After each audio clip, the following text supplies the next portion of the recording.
Bonjour à toutes et à tous, bienvenue dans ce nouveau numéro du Buzz TV. Aujourd'hui, nous accueillons sur ce plateau un animateur qui a élevé le dépassement de soi et la performance physique au rang de religion. C'est dû à lui. Il s'appelle Koh-Lanta, Claude Dartois, Raymond Coppa ou Maradona. Tel un apôtre du sport, il prêche la bonne parole sur TF1 depuis près de 25 ans. Et justement, s'il vient nous voir cet après-midi sur ce plateau, c'est parce qu'il va surplomber dans quelques jours un parcours où des sportifs risquent bien malgré eux de s'incliner devant lui. Bonjour Denis Brognard. Bonjour Damien. Bienvenue Bonjour sur le plateau Sarah. du Buzz. C'est vrai qu'on vous reçoit chaque année ici, c'est toujours un plaisir. Plaisir partagé. Moi, j'aime bien venir ici. Franchement, et j'ai l'impression que votre studio à chaque fois grandit. Ah oui, ça vous savez, on a des moyens nous ici au Figaro, vous voyez. Ça se voit. Alors TF1 donne le coup d'envoi de la 7e saison de Ninja Warrior, le parcours des héros. Ça se passe ce samedi 7 janvier à 21h10. Donc c'est une émission incroyable qu'on ne présente plus, que vous allez animer en compagnie de Christophe Beaugrand et Iris Mittenard. Je vous promets qu'on va parler longuement de cette saison qui s'annonce palpitante. Mais d'abord, j'aimerais qu'on revienne sur un événement que l'on pourrait presque qualifier de drame national, Denis Brognard, puisque vous l'avez d'ailleurs même vécu aux premières loges. Vous avez animé le MAC de la Coupe du Monde. Je vois de quoi vous allez parler. La défaite de l'équipe de France face à l'Argentine, j'en ai mal même, le fait de vous en parler. Est-ce que vous avez digéré cette défaite ou bien est-ce que vous êtes toujours sous psychotrope ?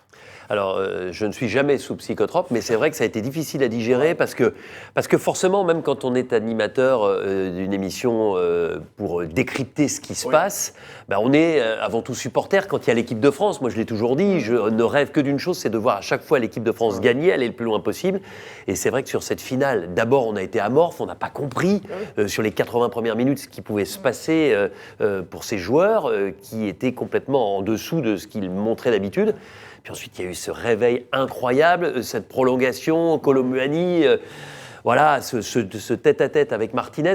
Franchement, moi, j'y repense souvent et on a beau essayer de trouver une explication, c'est compliqué, mais on est passé tellement près de se doubler en Coupe du Monde que ça reste aujourd'hui encore frustrant pour tous les fans de foot dont je fais partie. Mais vous l'avez vécu comment cet ascenseur émotionnel ? Un Denis Brognard qui assiste à cette frappe de Randal Kolo Muani sur le tibia du gardien, il ressemble à quoi ce Denis Brognard là ? J'étais avec Marc Ambrosiano et Fred Calange qui sont les producteurs et rédacteurs en chef de l'émission. On était avec les consultants, on était assis par terre dans le studio, on regardait le grand écran et on n'en revenait pas parce qu'effectivement on se demandait ce qui allait se passer. C'est-à-dire qu'une émission c'est pas la même quand tu as gagné la Coupe du Monde ou quand tu perds en finale. Donc ça a été un ascenseur émotionnel, mais j'ai envie de vous dire, pas plus fort que le vôtre. C'est-à-dire que quand on vibre au rythme de l'équipe de France, quand on a assisté à la victoire compliquée contre le Maroc, la victoire complexe également contre l'Angleterre en quart de finale, on se dit, allez, face à l'Argentine, on savait qu'on avait le potentiel sur ces dernières minutes et sur cette prolongation de gagner. Et puis, ensuite, il faut réagir. Vous, il y a la déception, forcément, quand on est chez soi, on se dit merde. Mais là, nous, il fallait qu'on assure l'antenne parce qu'on avait cette émission et puis on a gardé l'antenne encore parce que c'était un tel événement, il y a eu un tel, justement, moment d'émotion que finalement, on a, en tout cas, conçu l'émission un peu, notamment au niveau du timing, comme si on avait gagné cette Coupe du Monde. Parce que j'allais dire, il ressemble à quoi le conducteur de l'émission quand il y a un suspense ? Il ressemble à rien au départ. Il ressemble à rien parce que, encore une fois, je vous le dis, l'émission n'est pas du tout la même quand vous gagnez ou quand vous perdez. Et c'est pour ça que c'est du direct, c'est ce qui m'excite dans ce métier de présentateur d'émissions de sport parce que finalement, on arrive à l'antenne avec une petite feuille, quelques informations sur les envoyés spéciaux qui sont à tel ou tel endroit. Mais on n'a pas de conducteur et puis on avance pas à pas en fonction de ce qui se passe sur place, en fonction des réactions des invités, des consultants. C'est un peu comme ça qu'on a vécu cette émission-là, mais c'est comme ça qu'on a vécu aussi le lendemain, le retour des joueurs, puisqu'on avait pris l'antenne avec Gilles Boulot et qu'on a vécu ça, depuis l'arrivée de l'avion, la montée dans le bus, l'arrivée au Crillon. Voilà, il y avait un parfum de victoire malgré la défaite, c'est vrai. Mais alors, moi, je pense qu'il y a aussi il y a des défaites dramatiques et puis il y a des défaites magnifiques. Oui. Alors, on essaye de positiver maintenant. Je pense que Kylian Mbappé a du mal, lui, encore à positiver, on le voit. Moi, je suis impressionné de voir que ces joueurs, pour la plupart, ont repris très vite l'entraînement, n'ont pas profité de vacances parce qu'ils avaient envie, justement, de tourner la page, mais de garder peut-être aussi cet entrain qui était leur et cette énergie pendant la Coupe du Monde. Mais encore une fois, je vous dis, je pense qu'on peut parler d'une défaite magnifique, même si c'est deux termes qui ne vont pas vraiment ensemble. Mais on est passé si près. Et puis des équipes dans l'histoire de la Coupe du Monde qui ont réussi à faire victoire et finale, il y en a très très peu. Donc, de toute façon, voilà. on est rentré dans l'histoire. Les Bleus sont rentrés et dans on a l'histoire. une équipe, on a un potentiel. Je ne sais pas si Didier Deschamps restera, on va le savoir d'ici quelques jours. Je sais qu'il a rencontré Noël Le Graët et qu'ils sont en train notamment de s'accorder sans doute sur la durée du prochain contrat. Néanmoins, on a un potentiel et je pense qu'il y a un vent d'optimisme pour le prochain championnat d'Europe et pour la prochaine Coupe du Monde. Absolument. Et on espère que vous y serez aussi, Denis Brognard. Écoutez, Dieu seul le sait. Dieu seul le sait. Et le patron de TF1 aussi. Qui est-il Dieu? C'est la question. On va poursuivre cet entretien dans quelques instants sur Figaro Live. Nous allons bien évidemment parler de Ninja Warrior, cette nouvelle saison qui va s'amorcer sur TF1. On va essayer aussi de vous extorquer quelques petits secrets sur la prochaine saison de Koh-Lanta. Vous nous connaissez. Ne vous inquiétez pas. On s'est entraîné. On a prévu des instruments de torture d'ailleurs. Ils sont bien cachés bien. dans cette veste. J'ai une vraie résistance. Mais on va surtout parler de Ninja Warrior parce que ça commence samedi. Oui. Ça commence samedi. Mais tout d'abord, on va écouter les news médias de Sarah Lecoeuvre.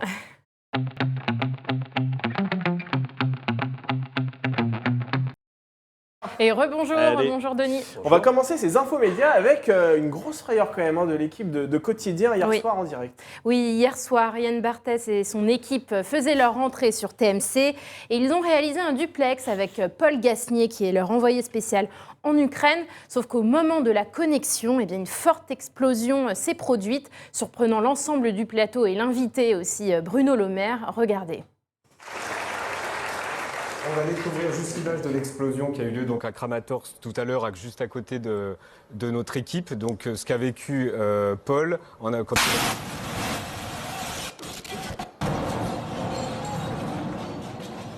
Donc j'avais pas vu l'image. Paul, tu es avec Héloïse Grégoire et Théo Palfray. Comment vous avez vécu ça? Est-ce que tu sais s'il y a des victimes? Réponds-moi.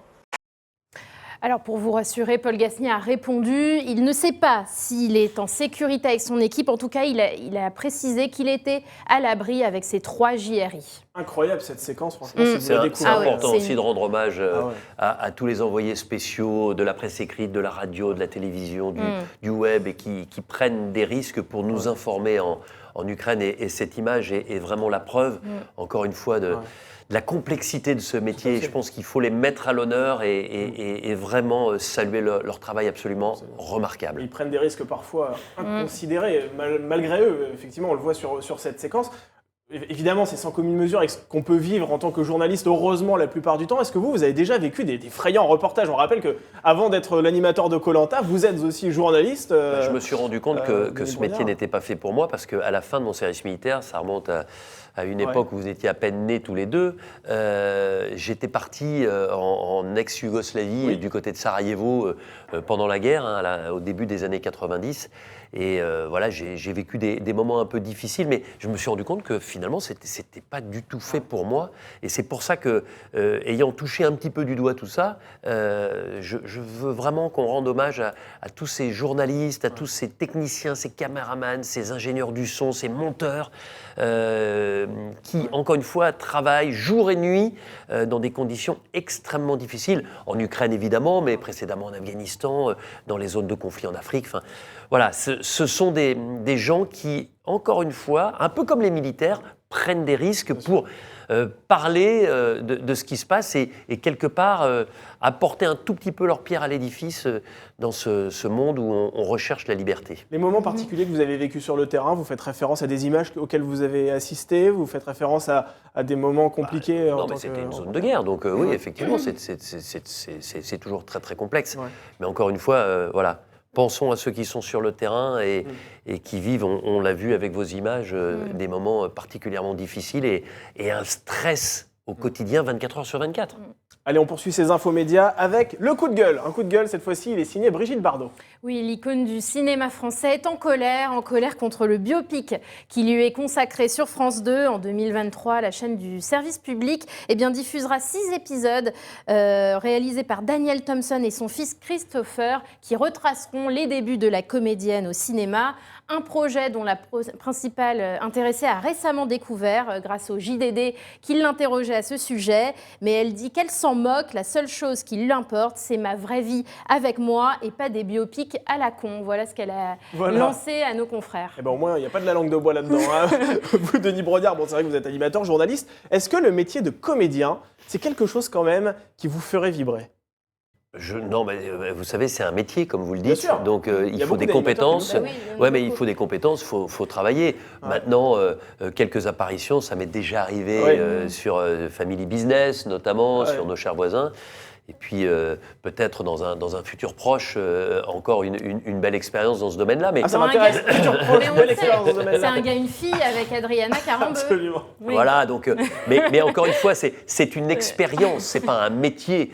J'aime pas que les usurpations de métier, ça veut rien dire. Voilà, un comédien, c'est quelqu'un qui travaille au quotidien pour justement acquérir une Mais expérience. vous êtes un bosseur, vous pourriez travailler cette corde, cet arc-là que... Je sais pas, en tout cas, je me suis beaucoup amusé à chaque fois que je l'ai fait, mais avec aussi une grosse concentration, parce qu'encore une fois, c'est pas du tout mon métier. Allez, on termine avec quelque chose qui va vous concerner directement, Denis Brognard, c'est Oui. le chiffre du jour, 77. 77, eh bien, c'est le nombre de programmes signés TF1 qui truste le classement du top 100 des meilleures audiences de l'année 2022. En tête, bien sûr, les matchs du mondial de football au Qatar, dont le stratosphérique score de la finale Argentine-France à plus de 24 millions de Français et un pic même à plus de 29 millions du jamais vu. On peut également citer HPI qui réunit plus de 10 millions de fans à chaque fois, Les Enfoirés, Miss France ou encore le film Qu'est-ce qu'on a encore fait au bon Dieu. On l'a cherché, on n'a pas trouvé Koh-Lanta, Denis Brognard. Qu'est-ce qui se passe? Je ne sais pas. Vous avez trouvé le mec de la Coupe du Monde quand même. Ah oui, quand même. Oui, Il est très haut Il y placé. Koh-Lanta, c'est vrai que bon, les audiences sont toujours au beau fixe et au rendez-vous. Il y a cette question du jour de programmation aussi. On sait que depuis 2021, maintenant, l'émission est programmée le mardi. Auparavant, c'était le vendredi. Alexia Laroche-Joubert, la productrice de l'émission, s'est récemment prononcée pour une programmation toujours le mardi. Vous, quelle est votre position sur cette question? Mais écoutez, moi déjà, je ne suis pas responsable de la programmation. Il faut voir ça avec Oui, c'est Xavier Gandon. C'est très différent. Il y a des adeptes du vendredi, il y a des adeptes du mardi. Vous voyez, il y a encore quelques jours, quelqu'un me disait « Ah, moi, le vendredi, je sors et je suis super content que ce soit maintenant le mardi. » Puis vous savez, vous avez aussi une consommation beaucoup plus libre avec le replay qui marche très fort, à plus d'1 million sur Koh-Lanta sur la précédente saison. Donc voilà, regardez bien les scores du mardi soir en termes de part de marché sur les 2 dernières saisons de Koh-Lanta. Ils sont excellents. Donc voilà, c'est aussi un succès, c'est aussi une réussite que de mettre Koh-Lanta le mardi. Maintenant, vous savez, il y avait une habitude qui a été prise depuis des années par des familles le vendredi soir. Donc c'est toujours difficile de changer, de bousculer des habitudes. Maintenant, encore une fois, je vous le dis, il y a des avantages pour certains le mardi et pour d'autres le vendredi. Et vous êtes plus mardi soir ou vendredi soir à titre personnel? Alors moi, j'avoue que j'aime bien le mardi soir à titre personnel, mais mes enfants, eux, à un moment me disaient « Ah, le vendredi, c'était sympa aussi ». Donc il y en a pour tout le monde et je pense qu'on ne peut pas satisfaire tout le monde. Ce qui est sûr, c'est que Koh-Lanta, que ce soit le mardi ou le vendredi jusqu'à maintenant, est un succès. Ça fonctionne. Et il y a une autre émission qui marche très bien aussi sur TF1, c'est Ninja Warrior. Ça revient, on en parle tout de suite dans l'interview du Buzz TV.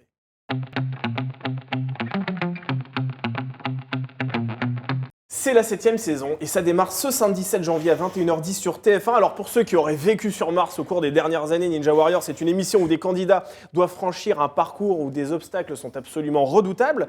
Comment vous qualifieriez déjà, première question, le casting 2023 de ce Ninja Warrior? C'est un casting avec un savant dosage et un savant mélange entre des gens qui ont un très haut niveau, avec le potentiel et l'objectif d'aller jusqu'au bout et de gagner peut-être, de monter cette fameuse tour des héros, et puis d'autres qui viennent de toute la France et qui vivent Ninja Warrior un peu comme un défi à la mesure de leur potentiel. C'est-à-dire que certains viennent pour passer 1, 2 obstacles, et lorsqu'ils en passent 3 ou 4, ou lorsqu'ils arrivent au bout du parcours de qualification, c'est une performance déjà exceptionnelle.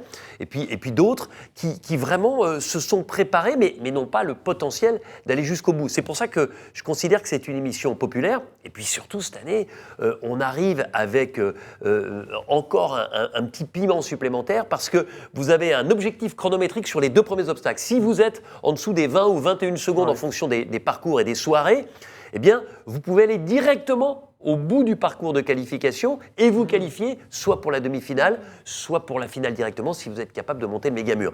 En revanche, si vous êtes au-delà du temps imparti sur ces 2 premiers obstacles, alors il faudra passer par la Memory Tower.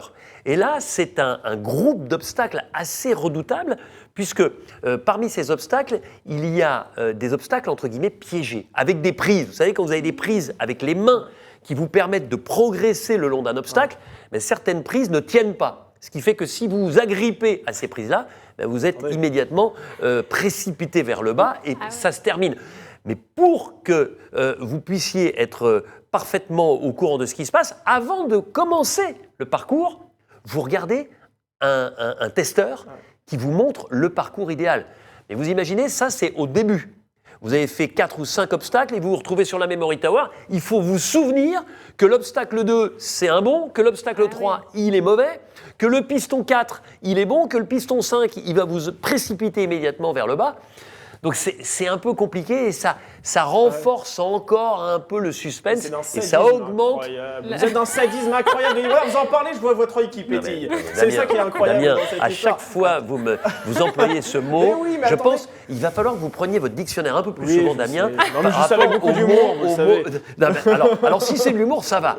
Mais ne parlez pas de sadisme, je vous en prie. Non mais attendez, lorsque les obstacles tiennent et que les prises sont fixes, déjà les concurrents ont du mal à le franchir. Alors que maintenant, s'ils sont piégés, qu'est-ce qui va se passer? C'est-à-dire que vous voulez vraiment plus de vainqueurs dans Ninja Warrior. Déjà, il n'y en a pas beaucoup, il n'y en a que deux, il faut le rappeler. Il y a eu 2 personnes qui, effectivement, ont réussi. Alors, il y en a eu plus qui sont arrivés à la Tour des Héros, qui sont montés en haut, malheureusement, au niveau du chrono, effectivement. Et vous verrez, cette année, en tout cas, on a encore du potentiel. Puis, une autre nouveauté, c'est génial, c'est que les demi-finales, ce sont 2 parcours parallèles. Voilà, où on aura un petit peu comme en ski. Je ne sais pas si vous avez déjà vu les compétitions de ski parallèle, où vous avez les gens sur les mêmes obstacles au même moment. Donc là, vous avez l'autre qui est juste à côté de vous et c'est chaud. Et désormais, en France, il y a de plus en plus de salles de sport siglées Bien Ninja sûr. Warrior. Est-ce que vous sentez une différence chez les candidats? Est-ce qu'ils sont plus affûtés qu'avant? Est-ce qu'ils s'entraînent plus qu'avant, connaissant maintenant qu'on connaît bien le jeu? C'est intéressant et c'est vrai que le programme a permis cet essor des salles Ninja Warrior.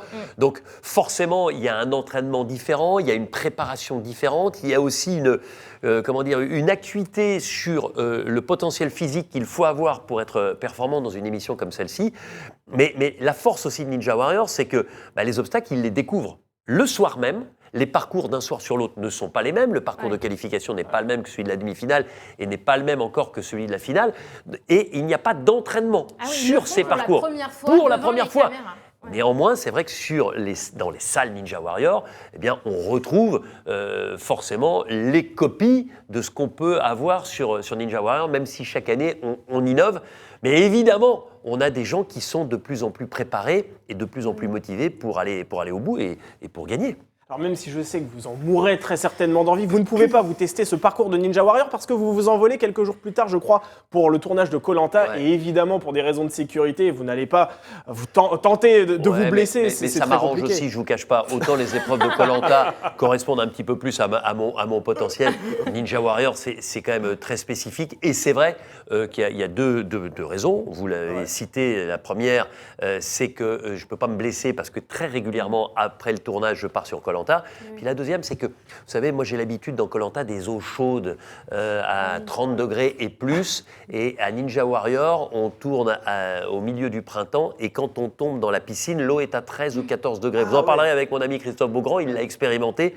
Voilà. Donc je préfère rester sur ma petite tour pour commenter les performances et pour admirer tous ceux qui passent, les hommes et les femmes, parce que, encore une fois, cette année, vous allez vous rendre compte qu'il y a des petits nouveaux qui arrivent, il y a des jeunes, des moins jeunes, il y a des hommes, des femmes, et puis il y a aussi toutes les stars du programme qui seront là, Jean Thévenin Dumancel, Clément Dumais, les frères Gravier, Clément et Antoine, pour ne citer que Charles Poujade, qui sont très, très impressionnants, encore une fois. Et des célébrités aussi, chaque année, participent à ce programme. Quelles sont les personnalités que vous avez accueillies sur ce tournage? Alors, on a accueilli notamment, je vais faire la promo, Bastien, le vainqueur de la dernière saison de Koh-Lanta. J'aime bien, généralement aussi, faire une espèce de crossover. C'est la famille pour vous. Voilà, exactement. Donc, après les Philippines, direction Cannes.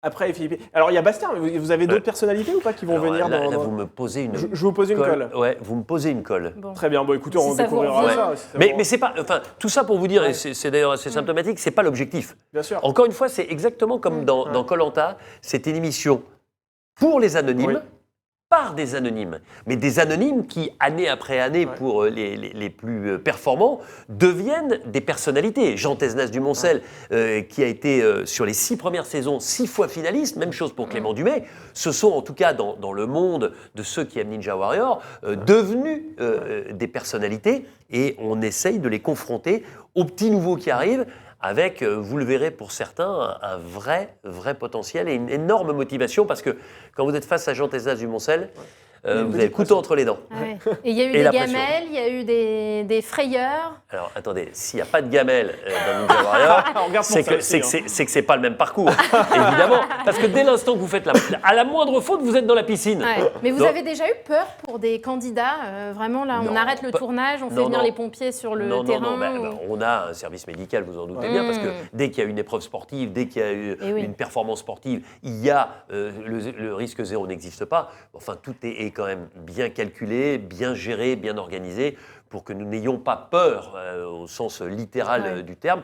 Maintenant, on reste concentrés, nous, mais surtout eux, parce qu'ils font attention à ce qu'ils font. Et voilà, de la bobologie, il y en a toujours, des problèmes graves, il n'y en a pas. Alors, c'est le moment où on va tenter de vous tirer les verres du nez, cher Denis Brognard, puisqu'on va parler de Koh-Lanta, la 24e saison que vous avez enregistrée d'ailleurs quelques jours après le tournage de Ninja Warrior. Cette édition va s'intituler Le Feu Sacré. Pourquoi vous avez choisi ce titre déjà ? Et vous avez le feu sacré dans la vie, vous ? Ah, toujours. Bien. Vous avez le feu sacré ou pas ? Quand je suis face à vous, j'ai toujours le feu sacré. C'est vrai, Sarah ? Toujours aussi. Ah ouais. Bon, très bien. Pourquoi on appelait le feu sacré ? Parce que le feu dans Koh-Lanta, c'est sacré. Je ne vais pas vous apprendre que quand vous arrivez avec une torche allumée, c'est que votre aventure continue. Et quand j'éteins la torche au conseil, eh bien, malheureusement... Non, mais il y a quelque chose autour du feu, Denis On va leur offrir le feu d'entrée de jeu. Il y a quelque chose autour du feu. Sinon, vous pourriez appeler toutes les saisons le feu sacré. Je vais vous dire. On parlait des progrès réalisés par les aventuriers et les candidats de Ninja Warrior. Dans Koh-Lanta, c'est pareil. Ils s'entraînent aussi. Maintenant, faire du feu, c'est pas une notion, savoir si oui ou non on va pas faire du feu. Ils sont tellement bons, les aventuriers de Koh-Lanta, ils se sont tellement préparés que généralement ils arrivent à faire du feu. La question, c'est souvent de savoir en combien de temps. Et est-ce que c'est le premier jour, le deuxième, et est-ce que les conditions météo, et notamment la pluie, vont handicaper les aventuriers au départ. Mais vous doutez bien qu'effectivement, il va y avoir, j'ai envie de vous dire, un feu supplémentaire. Voilà, c'est intervolcanique, n'est-ce pas les Philippines. Non, j'ai une petite notion. Je savais que vous étiez très bon et en biologie et en géographie. En géologie, en biologie aussi. Voilà, exactement. Voilà, nous serons au pied d'un volcan absolument magnifique pour cette saison dans une zone des Philippines très reculée, parce que on est, contrairement à la saison dernière où on était à El Nido, mais El Nido c'est un endroit très touristique, sauf que nous on y est allé pendant la période du Covid, donc il y avait 0 touristes, donc on était vraiment dans une zone très très préservée. Et là on est dans un endroit incroyable, vraiment la péninsule de Caramoan, puisqu'il faut imaginer qu'une fois que vous arrivez à Manille, vous avez encore 2 heures d'avion, puis 5 heures de route. Mais c'est pas vraiment le même endroit. Voilà, donc voilà, l'aéroport le plus proche de l'endroit où on a tourné est à 5 heures de route, des routes bien défoncées, donc... Voilà, mais je n'ai pas envie de vous donner trop d'informations maintenant. Petite chose, non ? Sachez en tout cas que cette saison de Koh-Lanta va vous surprendre, parce que la stratégie va retrouver, j'ai envie de vous dire, ses lettres de noblesse. Et quand vous mettez dans Koh-Lanta un zeste de stratégie et de l'autre côté un zeste de performance, vous obtenez une recette particulièrement alléchante. J'ai l'impression de me prendre pour Laurent Mariotte quand je parle. C'est beau, exactement. On va vous confier les rênes de Petits Plans en équilibre dans pas longtemps, je pense, Denis Brognard. Vous travaillez déjà sur la prochaine saison de Koh-Lanta ? Oui, bien sûr. Bah, vous le savez, le casting est ouvert. On est en train d'y travailler et on repart bientôt. Ça dépend ce que vous entendez par bientôt, mais oui, on partira avant l'été. Vous avez arrêté la destination ou pas ? Moi, je l'ai arrêté, évidemment. Vous l'avez arrêté ? Vous avez déjà vos billets d'avion, ça y est ? J'ai mon billet d'avion, j'ai ma valise. Les Philippines, c'est large. Vous retournerez aux Philippines pour la 3e fois consécutive ? On retournera certainement un jour aux Philippines, parce que c'est un endroit merveilleux. Peut-être pas cette année. Oui, mais le printemps, ça fait partie des jours dont on parle, finalement. C'est possible aussi, après tout. Une édition All-Star, c'est prévu ou pas ? Ou pas du tout ? Pour l'instant, non ? Non, c'est pas prévu. Alors, il y en aura forcément, mais en tout cas, pour l'instant, on a privilégié et on privilégie les anonymes. La prochaine saison sera une saison d'anonymes, et la saison d'après sera encore une saison d'anonymes. Les 2 prochaines saisons seront régale. anonymes. Celle que vous allez vivre d'ici quelques temps, puisque vous le savez, la bande-annonce a déjà été pendant diffusée le mondial. Pendant le mondial, et ça a vraiment excité plein de gens. Moi, je trouve c'est super. De plus en plus de gens viennent me voir là en ce moment, pendant mes vacances à la montagne. Alors, Koh-Lanta, Koh-Lanta va bientôt revenir. Vous savez, sur TF1, on met prochainement. On est impatients, On a hâte de connaître la date, effectivement. Un dernier mot, Denis Brognard, avant de rendre l'antenne sur ce sondage TV Magazine Opinionway que nous avons publié la semaine dernière. Vous faites partie du top 15 des personnalités préférées des Français. Comment on fait pour rester au top niveau comme vous l'êtes actuellement après 30 ans de carrière, puisque vous avez commencé, je crois, en 92, votre carrière de journaliste. Je sais pas. Je voudrais féliciter d'abord mon pote Jean-Luc Reichmann, qui est premier, et bravo à TF1. On est plusieurs de la chaîne dans ce classement. Je pense que voilà, c'est l'attachement du public à un programme. C'est aussi, vous le disiez, une forme de longévité. Ça fait plus de 20 ans que je présente Koh-Lanta. Ça fait plus de 15 ans que je présente les événements de sport. On en est à la 7e saison de Ninja Warrior. Voilà, je pense que c'est la capacité de pouvoir créer des rendez-vous avec les téléspectateurs et puis d'aimer les gens. Je pense que c'est ça qui est très important, c'est d'aimer les gens et que ça puisse transpirer à travers l'écran. Et quand on voit les gens dans la vraie vie, je vous dis, là, moi j'étais à la montagne pendant une dizaine de jours, ça fait du bien de voir les téléspectateurs à qui on parle par le prisme du petit écran. Donc merci pour ce classement et puis effectivement heureux de faire partie du top 15. La sincérité, encore et toujours. Merci Denis Brognard, merci d'avoir accepté notre invitation. Et bonne année à tous vos lecteurs, auditeurs, téléspectateurs. Meilleurs vœux à tous. Et que 2023 vous permette peut-être, Damien, d'avoir un peu plus de scoop encore. Écoutez, j'espère, en tout cas, plus de cheveux aussi. J'ai cru que vous alliez me dire ça. À chaque fois, vous me charriez sur mes cheveux, Denis Brognard. Non, parce que vous mettez beaucoup moins de gel qu'avant. C'est vrai, exactement. Et c'est mieux, on est d'accord. On est d'accord que c'est mieux. Avant, on avait vraiment l'impression qu'il était figé, que c'était une perruque. Maintenant, regardez. C'est Sarah qui me coiffe d'ailleurs, tous les matins. Ça relève. Moi, je conseille. Ça relève. Parce qu'en fait, est-ce qu'il faut forcément avoir les yeux bleus lagon de Koh-Lanta pour présenter le Buzz TV Mag? Quand on vous reçoit, en tout cas, on est obligé. Parce que vous avez exactement la même couleur d'yeux. Je viens de. On va faire un test ADN d'ailleurs après l'émission, effectivement. Merci Denis Brognard. Bonne année à tous, je vous embrasse. Merci beaucoup. Je rappelle que vous présentez la 7e saison de Ninja Warrior. C'est ce samedi 7 janvier à 21h10 sur TF1. Et on vous retrouve donc prochainement également sur cette chaîne pour une nouvelle édition de Koh-Lanta. Merci encore. 100 ans, c'est irrévocable. On je reviendrai vous voir. Avec grand plaisir, vous êtes le bienvenu ici. Et on se retrouve ce mercredi 4 janvier pour un nouveau Buzz TV. Cette fois-ci, nous allons recevoir le journaliste Julien Arnaud. Bonne journée à toutes et à tous.